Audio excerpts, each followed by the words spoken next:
for sexual related. Nonigam of Fairfax, Virginia was charged with attempted indecent liberties and solicitation of a minor. Adil Chutai of Lorton, Virginia was charged with solicitation of a minor.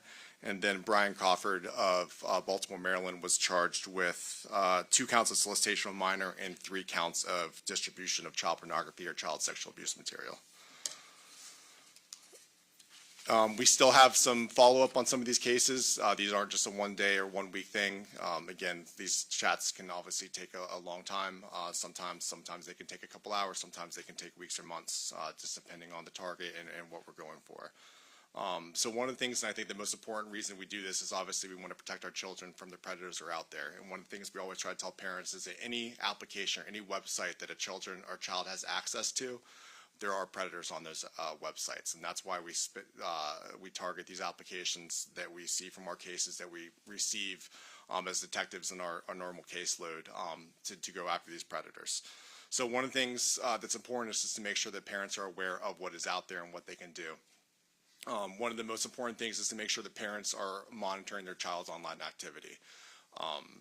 We try to tell parents, especially with younger children, that nothing good happens on their phone after 8 or 9 o'clock when they're supposed to be in bed. So one of the best tips I think we can give is to have that charging cable where the phone or tablet's going to be charged in your bedroom, or in the parent's bedroom, so the kids don't have access to it. Because again, a lot of these cases that we see, these crimes and these children are getting on and talking to these people at night when they're supposed to be asleep. Make sure you know your children's passwords. Make sure you have access to their phone. Make sure you're looking through that phone on a constant basis. I always tell parents, if you see 2 calculator apps on your child's phone, that one of them is probably hidden vault. So ask your child why they have a second calculator, because no kid has a second calculator these days on their app. And it's one of those things that every time we point that out, a parent sees it and goes, oh, well, there's something there. Be open with your children. Make sure they're open to you to talk to about this stuff if it does happen. One of the things we're seeing more and more often now are these extortion cases where these adults posing as children are sending pictures and having these children send the pictures back to the adults, and then they're extorting them for money. If that happens, make sure you talk to your parents, make sure you talk to a counselor at school, and then contact us. If we don't know about it, we can't do anything about it. One of the best resources we see is the National Center for Missing and Exploited Children, or NCMEC. Contact NCMEC if you ever have a question as well, and they have all types of data they can provide in safety plans and preventions and things like that. And again, if anybody has any information, if anybody is seeing this online or has questions, please contact us and we will absolutely investigate it and do what we can with whatever case we get. So, any questions?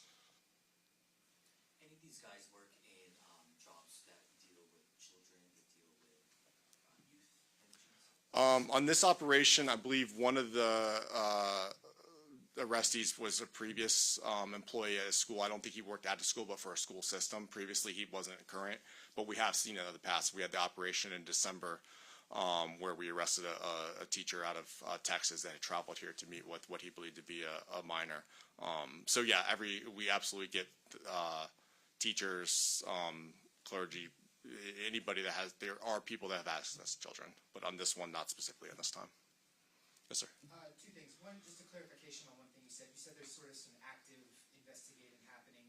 Is that with these specific 5 cases or with other cases that you guys? I would say there's follow-up on these cases, and we have investigations going on with other cases that we started last week and then previously as well that are still active. What types of follow-ups with these specific cases? I can't get into specifics on that. I would like to think I sort of know how to use an iPhone, and the 2 calculators thing you said I've never heard of. So can you just expound a little bit about sort of maybe the ways that kids you found are being a little bit more discreet with their phone? Like, can you explain the 2 calculators? Sure. So you think of it, if you're on an iPhone, you have a hidden apps or a hidden folder that you can put your password in or your facial recognition, and it pops that up. Some of the calculator apps or other apps that are out there are vaults, the same as that hidden one, that aren't obvious. So instead of having that hidden vault that's just right on your images section in the iPhone, it's an app that's hidden by a calculator. So it's a vault that's hidden by a calculator, or it could be some other type of application. So sometimes when kids don't want their parents to see those or other people to see that or what they have on their phone, they're hiding them to where they're not obvious. You mentioned these 6 extortion cases. How often are you guys handling these kind of cases now? So we handled the child exploitation unit last year handled about 1,000 cases. We had, I think, about 1,200 cyber tips. I don't know, we'll have to get back to you on the exact number of sextortions, but they're happening kind of more often than we even realize, because a lot of them are underreported. Like every case we deal with, I think overall, sexual offenses overall are underreported. But I would say a couple we get in, and then if we have information that leads to someone here in the United States, we'll pass that information along that jurisdiction. A lot of them are overseas, and we'll use our partners at the FBI, and we work with the FBI's Child Exploitation Human Trafficking Task Force along with the Internet Crimes Against Children Task Force, and we'll pass that information along to them for follow-up if it's overseas. We can get you some more numbers on that now. Kind of building off of that, those of us who spend too much time flipping through your guys' search warrants at the courthouse, I mean, we see warrant after warrant, a lot of child pornography related cases, but sexual crimes involving children. And I think the layperson has no idea the scope of crimes or potential crimes that are being perpetrated against kids as it relates to sex. So kind of building on Matt's question, I mean, you talk a little bit about maybe how prevalent it is or it isn't. Like, how often is this happening? I mean, obviously, if you catch so many, there's more people out there, right?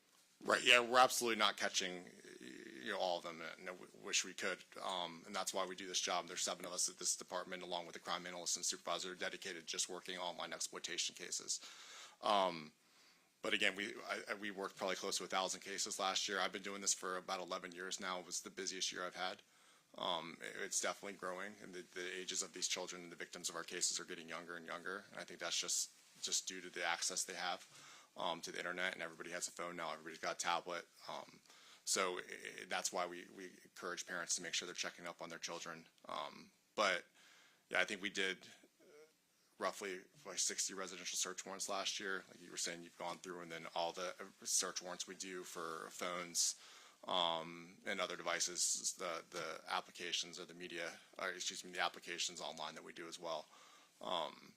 So yeah, it's prevalent, and we can't get to every case. We try our best, but it's a problem nationwide. I mean, there's, of course, and given the nature of phones and computers, are a lot of these suspects perpetrators? I mean, are there people down the street, or is this happen? Like, are you looking for people? Are you finding people that might be victimizing a child in Fairfax, but they live somewhere else? Like, is that happening, or is it kind of in this area? both, yeah, and anything, yeah, again, we had, and we send cases out to leads out to any, all across the country. That's one of the great things about having these task forces that we participate in. So if we have a victim here and the offender might be in California, we're going to go arrest that person in California, bring them back here to prosecute. So it depends on where that victim is and what kind of case we have, we'll send it out. The crime would be charged and prosecuted where the victim lives, not where the perpetrator accessed the internet. So not to get into too much, but for the way the code reads in Virginia, we have the ability to prosecute where the offender resides or where the victim resides. So depending on just what the case is and the overall case, we kind of will decide on there from where we're going to prosecute. I wanted to ask, you did this during spring break. I mean, are these guys often kind of on the ball enough that they target children more on spring break, or did you just do it because you knew kids would be home? So something that, again, we don't do it during all the holidays. We do spread these out throughout the year. But when, and we can go back, years that we've been doing these things, when we find that obviously the kids are at home, sometimes without parental supervision because parents are still at work during spring break. They do target that kind of information. Like when we're doing our chats, they will talk about school and things like that. And so I couldn't say every single person realizes that, but there absolutely are predators out there that realize what the breaks are and what this calendar is. Getting to Drew's question, I noticed a couple of these guys are from Baltimore. Were they driving all the way from Baltimore to Fairfax County? They both traveled from Baltimore. That's right. Yep. And are there any particular apps where this goes on a lot that parents should be aware of? Again, I found any application that a child has access to, we have found predators on that application. So I don't want to get into specifics about what ones we're using. But again, I think the parents they know what their children are on. They know the most popular ones, TikTok, Snapchat. Those are definitely the two most popular ones. I spoke at a school the other day and asked, and I think 99% of the children were on Snapchat and TikTok, whereas 5 years ago, they all had to raise their hand for Facebook. So those changed. Yeah, so as long as the parents are looking at the applications their kids are using, I think that's the most important thing. Is particular age your guys are pretending to be the most that seems to attract these kind of folks the most, or is it all different ages? All different ages. Yeah, I can't get specifics on exactly the ages, but we are using a variety of ages depending on, again, the case and what we're looking at for that. I'm sure each case is different. Can you, just for parents, can you talk about the nexus of how the alleged predator reaches out to the child? How on average, is the connection made? Is it chat rooms? Is it geolocating and finding? I don't know. Just can you give some insights as to how these conversations begin? Yeah, it's all of the above. And again, I can't get into specifics just based on we have cases we're still working and going out there for. But it is all the above. There are geolocation things. There are, again, with Snapchat, there's quick ads. So people are just randomly chatting. We had a case years ago where we had multiple victims from one school, and there wasn't a known between the offender and the victims, but he just added 5 or 6 people from one school and attempted or did victimize those individuals. So some of it's geolocation, some of it's just throwing out a bunch of messages to different people and waiting for one person to respond. And again, it's definitely changed over the years about how they're targeting, but they keep up, and they're trying to keep up a step ahead of us, right? So we ran into a person earlier this year that had communicated with other individuals, other predators about how to do these things. Here's how I would go about doing this. Here's how I meet children, and we definitely see that more often than not. Going back to these extortion cases, you mentioned how victims are getting younger. Are the perpetrators as well getting younger? Absolutely. Presence on social media, we're talking about teens as well. Yeah. So again, I don't have specific statistics on the age of them, but we are seeing more and more cyber tips, which are the tips we get from our electronic service providers through the National Center for Missing and Exploited Children. That's a bulk of our cases when you see these search warrants that we're doing and our cases that are coming from. And we are seeing absolutely younger and younger people looking at child pornography or child sexual abuse material. And it's not a 15-year-old looking at 15-year-olds. It's a 15-year-old looking at toddlers and much younger ages. So that has become something that we've seen has been more prevalent over the last few years than it was, like I said, 10 years ago when I first started doing this. Can you point to why? I have ideas why. I can't. I think we see over sexualization in society and this the access. And it kind of follows the same as the adults, where I think sometimes they see these things and they get tired of what they're looking at and they go to a deeper and darker place. And I think that's happening at a younger age now. Blake, it's obvious, but I want to hear you say it. How angry do these criminals make you? Yeah, it's an interesting job, but it has to be done. So we have to kind of keep that aside and focus on what we have to do, which is to get them arrested and get them to jail as fast as we can and make the best case we can. Then we pass that along, obviously, to the Commonwealth Attorney's Office to prosecute from there. But yeah, some make us angrier than others, but it definitely affects everybody up there that does this, just because it is a hard thing to do. It's a hard thing to go look at what we deal with every day. Obviously, you prefer not to have to do that. Yes, yeah, I wish, yeah, it's not a good thing that these cases are going up, and I think there were 33 million cyber tips last year worldwide, and and it's increasing exponentially. So yeah, but yeah, this is one of the jobs, I guess, with everything we do. We wish we didn't have to do this job, but it has to be done. All right, thank you.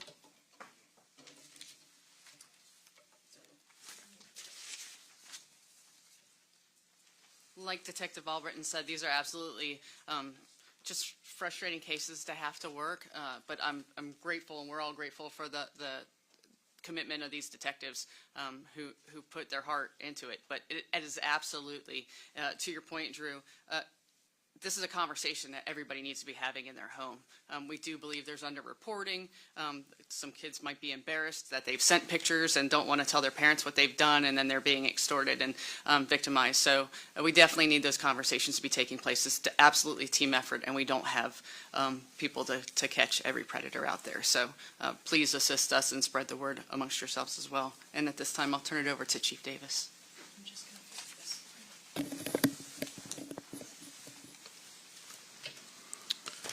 Okay, thank you, Chief Wright, and thank you, Detective Albritton, wherever he went.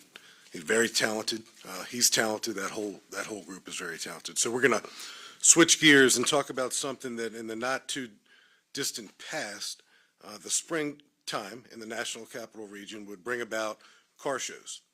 And you've all probably personally attended car shows.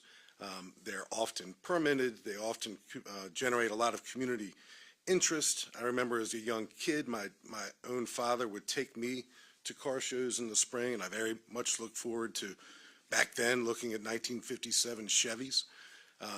But times have changed, and while those endeavors still happen, and we encourage them to continue to happen because they generate a lot of community enthusiasm, they're permitted, they're done in cooperation with commercial shopping centers and parking lots, and those are all good things. And I'm not here to talk about that, but I think it's important for me to mention that we, law enforcement, FCPD, realize that those things have existed for eons, and they're perfectly part of our society.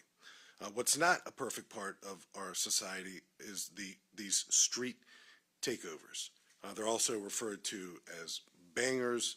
I'm sure there's a couple other descriptions, but for the sake of this conversation, street takeovers, where, as it turns out, and this affects the entire National Capital Region, Prince George's, Montgomery, D.C., Prince William, Fairfax, Loudoun County in particular, these groups of individuals who wear masks and they communicate with each other in various discrete sites generate interest for car enthusiasts to gather at particular locations, typically late at night, early morning, for the purpose of utter chaos and disorder.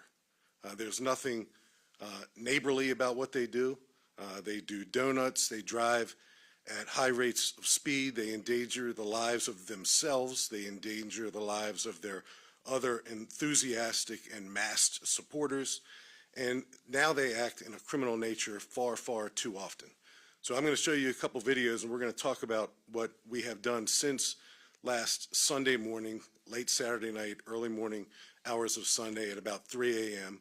It's not lost on me that several hours before that, Fairfax County Police Department sent a contingent of our own police officers from our motor squad up to NYPD to bury a cop in New York who was killed in the line of duty. So fast forward several hours later, while our own cops are still on the way back from New York, I believe we narrowly escaped a line of duty death scenario of our own, because one of our own officers was surrounded by a bunch of masked, tough guy wannabe thugs who surrounded her car and acted in a criminal manner in a way that I'll tell you is never going to happen again in Fairfax County. So let's play a couple of those videos, and then we'll talk about what our detectives have done since then and about what our posture is going to be regarding these street takeovers going forward.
Okay, let's pause right there. So our officer, and she's very young, she's been on just a couple of years, exhibited a ton of grace under pressure in that very volatile scenario.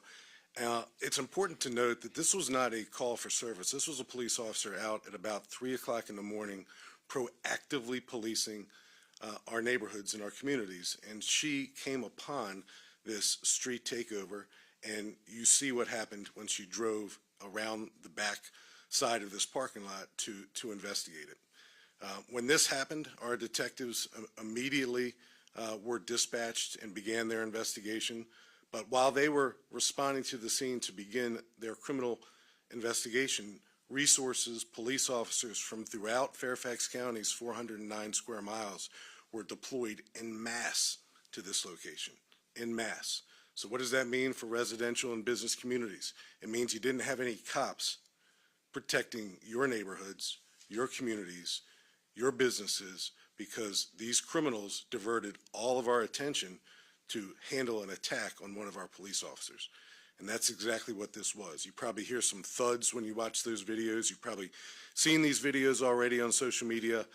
Those are perpetrators wearing masks as cowards trying to open her car doors. And I believe that they fully intended to drag her out of that car. Thankfully, they didn't get into the car. She escaped unharmed, and we're very grateful for that. So as we put up, our detectives, like I said, immediately dispatched, and this is important for not only the media and the community, but it's important for our own police officers to hear. I don't know if the president of our union is here, Steve Monahan, but it's important for all of our cops to know that when this happens, it's unacceptable. It's not going to happen again. I want to put a fine point on that. This is not going to happen again in Fairfax County. This is one young man, 20 years old. His name is Dylan Heckard. He's from Mechanicsburg, Pennsylvania.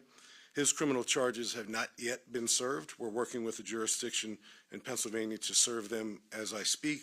He's being criminally charged with abduction, assault on a law enforcement officer, obstruction of justice, and wearing a mask in public.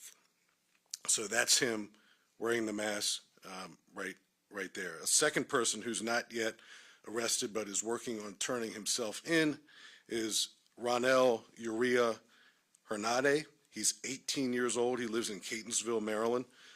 He is being criminally charged with assault on a law enforcement officer, hit and run with injury, speeding to elude, all felonies, and driving without a license. So we should have him in custody today as well. There is a third person who's been charged and released on a traffic summons. Carlos Martinez, 18 of Woodbridge. He's been charged with reckless driving. Some of the speeds of these takeover motorists, bangers they call themselves, reached well over 100 miles an hour this night as they fled from the parking lot. So he's being charged via criminal summons on a traffic offense. And then there's a fourth person, and leave that slide up. There's a fourth person who we're not identifying because he's 17. He's a juvenile. He lives in Arlington. His pending charges are disorderly conduct and abduction. And abduction in so much as he wasn't allowing our police officer to freely move. So those criminal charges are pending. So a lot of work by FCPD detectives and FCPD traffic crash investigators assigned to our Operational Support Bureau. A lot of work has happened since Sunday because this is intolerable in any society. And, you know, Sir Robert Peel, rather, said many years ago, 1820 something, that the police exist to address crime and disorder. This is both crime and disorder, and I don't know anyone who I come into contact with who has an appetite for this to continue in the National Capital Region. We have to do more to identify these criminals. They're not enthusiasts. They're not young people exercising their First Amendment. They're criminals. They're armed. You can see in these two photographs that they're armed with assault-style long guns. Thankfully, they weren't discharged at anyone. I don't believe they were discharged at all, but they were certainly displayed in a manner that's threatening to a whole lot of people. How many of these folks are bad actors versus how many are just going along with the herd because they lack direction in their young lives? I don't know. Typically, it's a smaller group within a larger group that acts in a criminal, destructive nature like this, and it's our commitment to our own cops and to our community that we're going to identify these people and work with our prosecutors to hold them accountable. We can't talk about this enough. This is not a springtime rite of passage anywhere in the National Capital Region. And I'm proud of the fact, and I've been in this region my entire life, that the coordination between law enforcement agencies, between fusion centers, between detectives is at an all-time high. We play games of cat and mouse with these folks on a routine basis. We're pretty good at identifying where they're going to be. Not always, because they speak very cryptically about what their intentions are with these takeover events, these banger events, and they operate in a secret society. And that secret society deserves our undivided attention, because this can't go on. So I'll pause here and take any questions. Tom?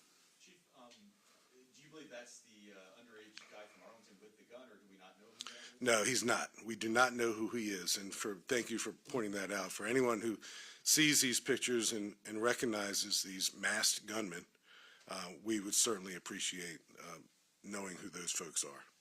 Do you believe this is the same group that gathered in Prince William earlier in the year? Yeah, we believe that it was. They'll typically go from place to place. We have a pretty large commitment from our traffic division on weekends, who, again, use police and community and law enforcement, public safety resources to chase these people around. And we were doing it that very night, and we found them. Again, it wasn't a call for service that brought this to our attention. It was an alert patrol officer doing her job at 3 o'clock in the morning, and she found them. Yes, sir. How unusual is it for the response to a police officer to be surrounding them as opposed to scattering? It's unusual and unacceptable. These folks know that they're engaging in illegal criminal activities, so typically they would disperse. And I think that's the norm. And I think that's a healthy response to a police presence when you're committing a crime, for God's sake. But to stay where you are and to then aggressively and criminally approach a police officer in a uniform in a marked patrol car and surround that car and damage the car and attempt to yank the rear license plate off the car and try the door handles to get to her, and I believe in an effort to drag her out of the cruiser and harm or kill her, that's unacceptable. This is not normal. So we, again, collectively, PGPD, Montgomery County, MPD, Prince William, Loudoun Sheriffs, Fairfax County, Alexandria, Arlington, we're all dealing with the same issue and the same cast of characters. They know jurisdictional boundaries, so they will typically, once they're chased out of one jurisdiction, they will not relocate in the same jurisdiction where they're chased from. They'll go to a jurisdiction that they haven't been at on a particular night in hopes of local law enforcement not knowing where they're going. Is there a particular group behind these takeovers? It's a large group of young men, typically young men from throughout the region. I mean, you see, one of the people we've criminally charged is from Mechanicsburg, Pennsylvania, another one from Catonsville, Maryland, up in Baltimore County. So they exist throughout the greater DMV and beyond into Pennsylvania. But it's again, something that has law enforcement's attention, and we need to work with legislators and others going into next legislative session to do more to impact the owners of these cars. So in the event that we can capture a license plate of one of these folks engaging in criminal misconduct, unless we can identify the person behind the wheel, we can't typically charge with traffic and other offenses. So we need to start holding the owners of these vehicles better accountable when their vehicles that they purchase and it's registered in their name to them are involved in these takeover events. What else can police do moving forward to, I know you say identifying the cryptic messages can be tough, anything else that can be done to Yeah. prevent this? Well, Matt, one thing that we're doing effective several days ago is we're adding a civil disturbance unit response to these scenes. So as opposed to jeopardizing one officer by herself at 3 o'clock in the morning and expecting her to confront a crowd like that, I think in days gone by, that crowd would disperse. But they're not dispersing as much as they used to. So we have to add a civil disturbance unit component that's readily available to respond to these scenes with our patrol officers to do so safely and in a way that ensures that the good guys are going to prevail. We're not going to be caught in a situation again where it's one of us versus dozens of them who want to do us harm. Knowing how they reacted, protocol moving forward, do officers have to maybe stay in the patrol car? I understand one driver struck an officer as they were leaving. The officer who was struck was on foot, and the car that made contact with him did not stay, hence the hit and run offenses, and took off at a very high rate of speed, well over 100 miles an hour, and we've since identified him and charged him with traffic offenses. It's a very dangerous scenario, and you'll see the crowds will remain static as they allow these vehicles to do donuts around them. For the life of me, I don't understand it. It's certainly risky behavior. It's criminal behavior, and it creates this mob mentality amongst a group of young men who now think, because they're wearing masks and because a large number of them are probably intoxicated or using some type of narcotic, to engage in this group gang-like mentality, and people can get hurt or worse, and we got to address it in a better way. This may just be a peripheral issue, but is it feasible charging wearing a mask in public? Is that a charge that you can? It is a charge, and we've charged, the first one, Dylan Heckert, has been charged with wearing a mask in public. I know of the ones that we've spoken about today, he's one of, and there he is. And that's him wearing a mask, and he's demonstrating his feelings about public safety and government in the other photograph. But certainly wearing a mask is a criminal offense in public. Chief, you've used the word cowards, you've used the word thugs. I am sensing that there's obviously some real frustration and anger from you about this. If I'm wrong, I'm sorry, but can you just kind of characterize your overall sentiment to this? It's thuggish behavior by young men who should otherwise be living lives that put them in a position to be successful members of our community.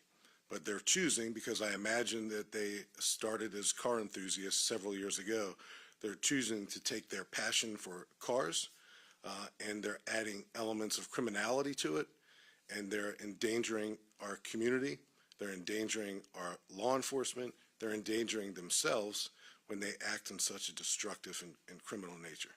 It's beyond unacceptable behavior, and I think we can't grow used to seeing this every Monday morning from now until the fall. This is not normal behavior. It can't be tolerated. This isn't boys being boys. These are young men acting in a criminal nature. They're engaging in thuggish behavior, wearing masks, and they're assaulting police officers. Is this a weekly thing, monthly? Weekly. Several times a weekend.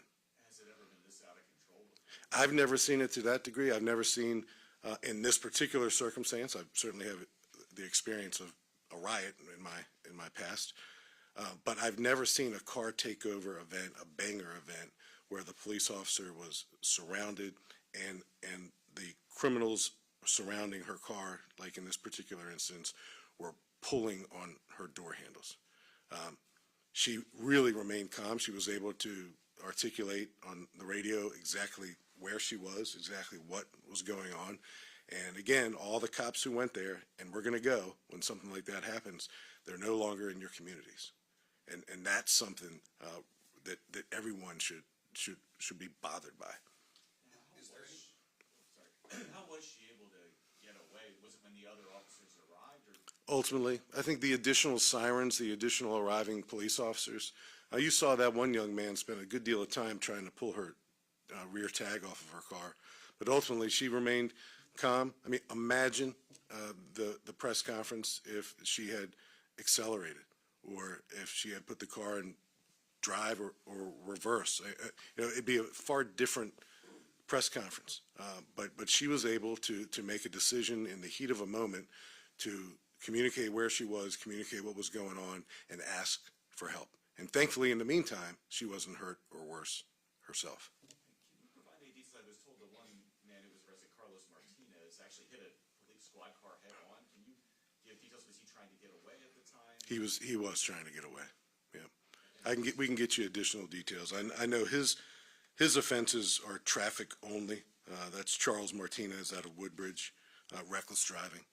et cetera. And then we have another person charged with hit and run. That's Ronald Uria Hernandez. We'll break all these charges down for you. Were any other officers injured besides the one who was hit on foot? No, thankfully not. And to watch that video and to have our own police officers and even those engaged as participants or onlookers, and I'll say this, there were more onlookers at that event than there were participants in criminal misconduct.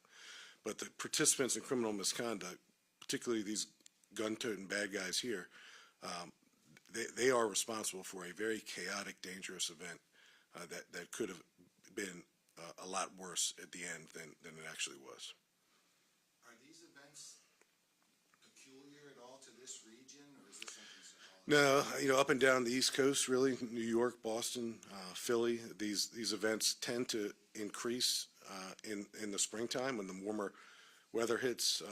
I know, and I've been other places, and we do it in Fairfax as well. We try to use our helicopter to identify where these vehicles come from before they get involved in this chaos, where they go after they're involved in this criminally chaotic activities. So we use helicopters, we use cameras, we use license plate readers. There's more technology available to police officers, particularly in the National Capital Region, than ever before. So that's why I'm able to stay here 3.5 days after this chaotic event and announce that we've criminally charged 3 people and we've issued a 4th person traffic summonses. So without the benefit of technology, and some of the technology, we're thankful to these onlookers for providing their identities and their whereabouts and their involvement in this crime because they posted on social media themselves. So we're grateful for that as well. So, but again, the commitment that we have is to stop it before it happens. So I don't want to stand here again and talk about something like this happening in Fairfax County. I want to be on the front side of this, and we have a strategy and a game plan to do just that, and we'll be able to do it because we're working with our other law enforcement partners and our fusion centers. Our fusion centers, the MCAC in Maryland and the NIVRIC in Fairfax County, are instrumental constantly detecting announcements of where these folks are going to be on a particular weekend. Some of the announcements are fictitious and they're meant as distraction announcements, but there's some really talented analysts who run this stuff down every day. They just don't start this work on a Friday afternoon. They're doing it all week. Can you elaborate more on that strategy? You mentioned websites. What are those websites? Yeah, I don't know that I know the websites off the tip of my tongue to identify them, but they're involved in some dark sites, dark websites, and they communicate with each other. And we have analysts who are able to find their way into those places. The strategy that I think I want to articulate to our community and to those who are contemplating this type of criminal behavior in the future is you're not just going to see police officers and police cars anymore when you're engaged in this type of activity. You're going to see our civil disturbance unit, because that's exactly what this is, a civil disturbance event. And we're going to have ample police officers at these scenes to ensure that these activities stop before they result in what you see in the pictures in front of you. Like in uniform at the scene, or like Well, I don't want to go over my ops plan with you, Matt, but they're going to be available on Friday and Saturday and Sunday, the nights these events typically take place, so we can reach out, and I'm just kidding with you, that we can reach out and put them into play. Because no longer should a police officer be by herself at 3 o'clock in the morning and thankfully survive. How important is it now that the Commonwealth's attorney really throws the book and goes after these folks as much as possible? We've been working with the Commonwealth Attorney's Office. They absolutely see the seriousness of this. And, it's the criminal justice system, right? So it just can't be the cops upset at a press conference. And I certainly am disappointed, and I'm upset that we're in a really bad situation. Thankfully, we weren't. But all the pieces of the criminal justice system, everyone. So the prosecutors, and they're aligned with us on our commitment to prevent this from happening. The judges, by the time these young men end up in someone's courtroom, they're not going to look like that, right? They're not going to come in waving their guns when they stand behind the defendant's table. They're going to have a far different story to tell, but they can't escape their participation in a criminally chaotic event like this one. So I think we all have to remember that the criminal justice system, the weight of the criminal justice system has a role to play in stopping these trends. This hasn't always existed, and it doesn't need to exist in perpetuity. We have to do something about it now. Thank you all. Thank you all so much for coming out. We'll be posting the releases on both of the operation and the street takeover event on our blog, and you can follow us online for any more additional resources. Thank you.